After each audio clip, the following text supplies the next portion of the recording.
सुप्रभात बच्चों, आप सब कैसे हैं? मुझे उम्मीद है आप सब बहुत अच्छे होंगे। मैं शिवानी काश्यू एडवांस्ड एकेडमी स्कूल से। तो आइए हम कक्षा 5 व्याकरण संबोध से पाठ 2 वर्ण विचार पढ़ते हैं। जैसा कि बच्चों हम पाठ 1 व्याकरण और भाषा पढ़ चुके हैं, इसलिए आज हम इस वीडियो में पाठ 2 वर्ण विचार का एक हिस्सा, एक छोटा सा हिस्सा समझेंगे। ठीक है, तो चलिए हम शुरू करते हैं पाठ 2 वर्ण विचार। ठीक है, वर्ण या अक्षर नाम है मेरा, वर्ण या अक्षर नाम है मेरा, खंड न होना भाव है मेरा। भाषा की सबसे छोटी इकाई, भाषा की सबसे छोटी इकाई, भूल न जाना मुझको भाई। ठीक है, तो वर्ण। ठीक है, आज हम वर्ण के ऊपर कुछ बातें करेंगे। ठीक है, अब वर्ण बच्चों, मुख, मुंह से निकलने वाली वे ध्वनियां, मुंह से निकलने वाली वे ध्वनियां जिनके टुकड़े नहीं किए जा सकते, क्या कहलाते हैं? वर्ण या अक्षर। ठीक है, मुंह से निकलने वाली वे ध्वनियां जिनके टुकड़े या खंड नहीं किए जा सकते, क्या कहलाते हैं? वर्ण। ठीक है, तो वर्ण या अक्षर, इन्हीं से मिलके क्या बनते हैं? शब्द। ठीक है, वो हम पढ़ेंगे हमारे अगले भाग में, जो कि हमें शब्द कैसे बनाने हैं। ठीक है, चलिए, अब जो वर्ण होते हैं उनका निश्चित क्रम होता है। ठीक है, उनका निश्चित क्रम होता है, उस क्रम को हम कहते हैं वर्णमाला। ठीक है, वर्णों के निश्चित क्रम को कहते हैं वर्णमाला। अब हम देखते हैं वर्णमाला में 2 प्रकार के वर्ण होते हैं। ठीक है, वर्णमाला में 2 प्रकार के वर्ण होते हैं। पहला स्वर, दूसरा व्यंजन। ठीक है, ये 2 प्रकार के वर्ण हैं, स्वर और व्यंजन। इन दोनों के बिना हमारे शब्द नहीं बनते हैं। ठीक है, चलिए, तो हमने 2 चीजें अभी देखी। पहला वर्ण, वर्ण क्या? मुख से निकलने वाली ध्वनियां जिनके टुकड़े या खंड नहीं किए जा सकते, कहलाते हैं वर्ण या अक्षर। ठीक है, दूसरी चीज, वर्णों का निश्चित क्रम, वर्णों के निश्चित क्रम को वर्णमाला कहते हैं। वर्णमाला में वर्ण 2 प्रकार के होते हैं, पहला स्वर, दूसरा व्यंजन। ठीक है, चलिए अब हम समझते हैं पहले हमारे स्वर। ठीक है, अब आपको हम बता दें, पहले हम पढ़ने वाले हैं स्वर। ठीक है, अब आज हम इस पहले वीडियो में भाग 1 में सिर्फ हम पढ़ेंगे स्वर और स्वर के भेद। आई समझ में? चलिए पढ़ते हैं।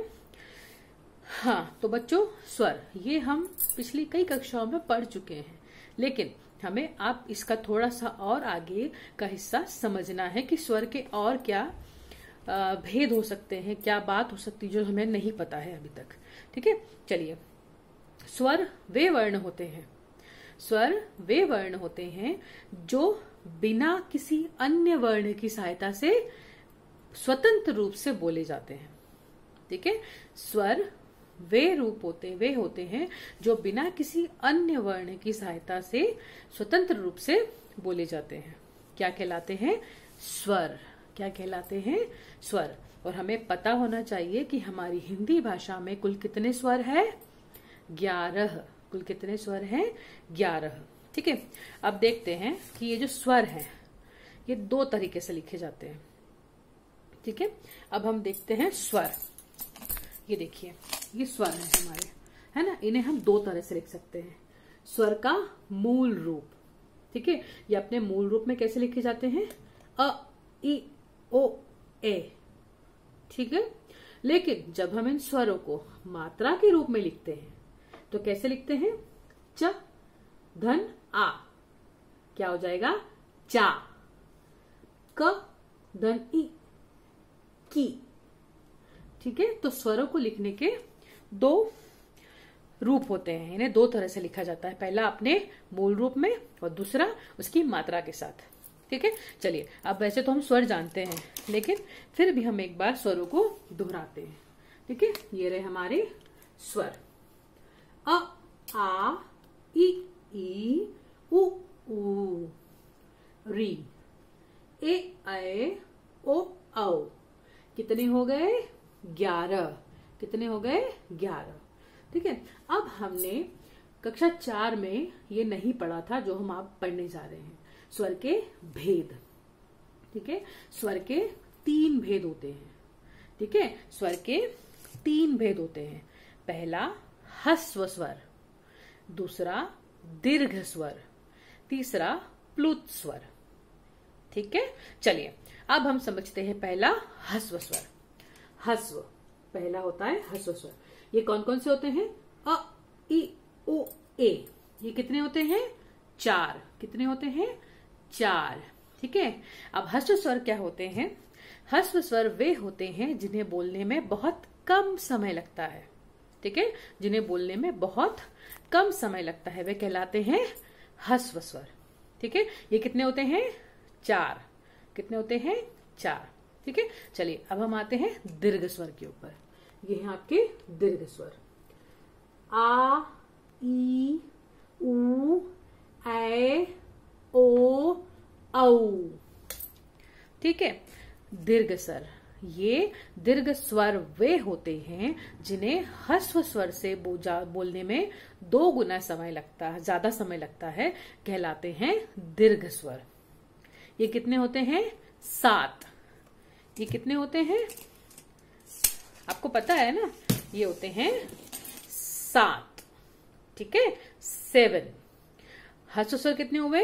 4। ये कितने हुए? 7। ठीक है। तो दीर्घ स्वर क्या हुए?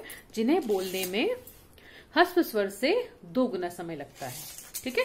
चलिए अब आखिर में हम आते हैं प्लुत स्वर के ऊपर। प्लुत स्वर वे होते हैं जो आप सुबह रोज प्रार्थना करते हैं ना। हम प्रार्थना करते हैं तो प्रार्थना करते वक्त ओम बोलते हैं। ठीक है। तो यही ओम जो है आपका प्लुत स्वर है।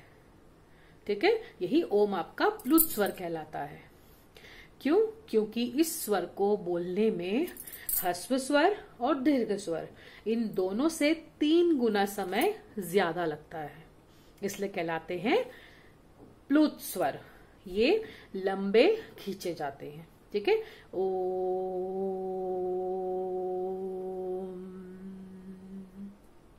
ठीक है। तो ये होते हैं आपके प्लुत स्वर।